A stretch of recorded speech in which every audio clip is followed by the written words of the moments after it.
আমরা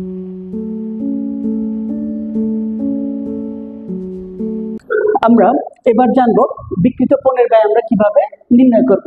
চলো আমরা খুব সহজে এবং খুব সুন্দর একটি ট্রিক্সের মাধ্যমে আমরা বিক্রিত পণ্যের ব্যয়টি নির্ণয় করা শিখবো। অনেকের কাছে বিক্রিত পণ্যের ব্যয়টি অনেক জটিল মনে হচ্ছে কিভাবে এন্ট্রিগুলো মনে রাখবো। চলো আমরা একটু মজা করে শিখে ফেলি। যদি মজায় মজায় শিখতে পারি তাহলে পড়াটা আর কঠিন মনে হবে না। তাহলে এখন আমাদের আলোচনার বিষয় হচ্ছে বিক্রিত পণ্যের ব্যয়। আচ্ছা, বিক্রিত পণ্যের ব্যয় মনে রাখার জন্য আমি এই যে ছোট্ট একটি হিজিবিজি লেখার মতো দেখা মনে হচ্ছে, আমরা এই লেখাটা একটু পড়বো। তাহলে এখানে কি লেখা আছে?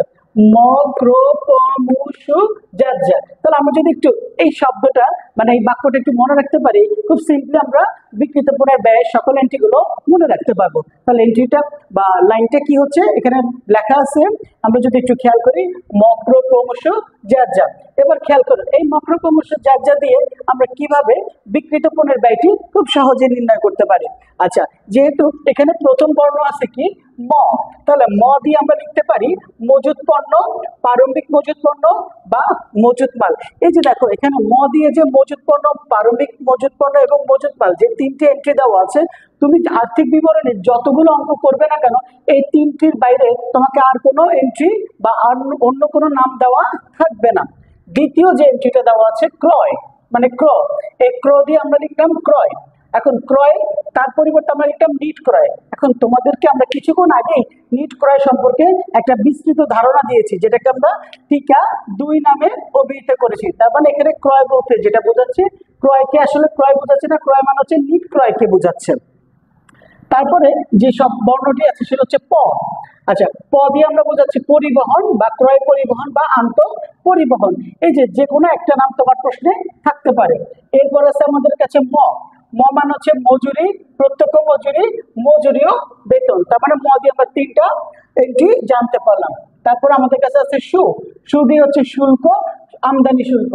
তারপরে খেয়াল করো, আমরা প্রত্যেকটা বর্ণ দিয়ে একাধিক শব্দ তৈরি করতেছি। যে শব্দ বা এন্ট্রি গুলো আমাদের প্রশ্নের মধ্যে দেওয়া থাকবে, কোনো না কোনো এন্ট্রি দেওয়া থাকবে। তোমরা যদি একটু সময় নিয়ে অনুশীলন করে একটু প্র্যাকটিস করো তাহলে খুব সহজেই তোমরা বিক্রিত পণ্যের ব্যয়টি মনে রাখতে পারবে। আমাদের চেষ্টার কোনো ত্রুটি নেই তোমাদেরকে খুব সহজে সাবলীলভাবে বুঝিয়ে দেওয়ার জন্য।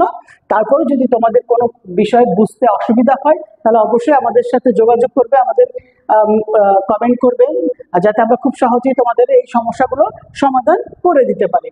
তো শিক্ষার্থী বন্ধুরা, আমরা এরপরে যে সব বর্ণটি পেয়েছি সেটা হচ্ছে যা। তাহলে খেয়াল করো, যা দিয়ে হচ্ছে জাহাজ ভাড়া, জলযান ভাড়া। মানে জাহাজ ভাড়ার প্রথম বর্ণ হচ্ছে জ, জলযানের প্রথম বর্ণ হচ্ছে জ, যার কারণে আমরা এখানে যে বর্ণটি বাছাই করলাম সেটা হচ্ছে যা। এরপরে যে বর্ণটি আছে সেটা হচ্ছে ড। ড দিয়ে আমরা লিখলাম ডক চার্জ এবং বন্দর খরচ। ঠিক আছে, ডক চার্জ বা বন্দর খরচ। তোমাদের পরীক্ষার মধ্যে বা প্রশ্নের মধ্যে বেশিরভাগ থাকে হচ্ছে ডক চার্জ, মাঝে মাঝে বন্দর খরচটা থাকতে পারে। যেহেতু অল্টারনেট একটা নাম আছে, এই নামটা আমরা কি করলাম, দিয়ে দিলাম। আচ্ছা, এখন সর্বশেষে যেটা আছে সেটা হচ্ছে যা। যা মানে হচ্ছে জ্বালানি, গ্যাস। এই জ্বালানিকে আবার অন্য একটা নামে বলা হয় গ্যাস, পানি ও বিদ্যুৎ। তাহলে আমরা খুব সহজে মক্র ক্রমশ যার যা দিয়ে, মানে মক্র ক্রমশ যার যা দিয়ে কিভাবে আমরা বিক্রিত পণ্যের ব্যয়টাকে নির্ণয় করতে হয় আমরা খুব সহজে নির্ণয় করতে পারলাম। তোমরা তোমাদের খাতায় এই এন্ট্রিগুলোকে লিপিবদ্ধ করবে এবং 2-1 বার যদি অনুশীলন করো তাহলে তোমরা খুব সহজেই বিক্রিত পণ্যের ব্যয়টি নির্ণয় করতে পারবে।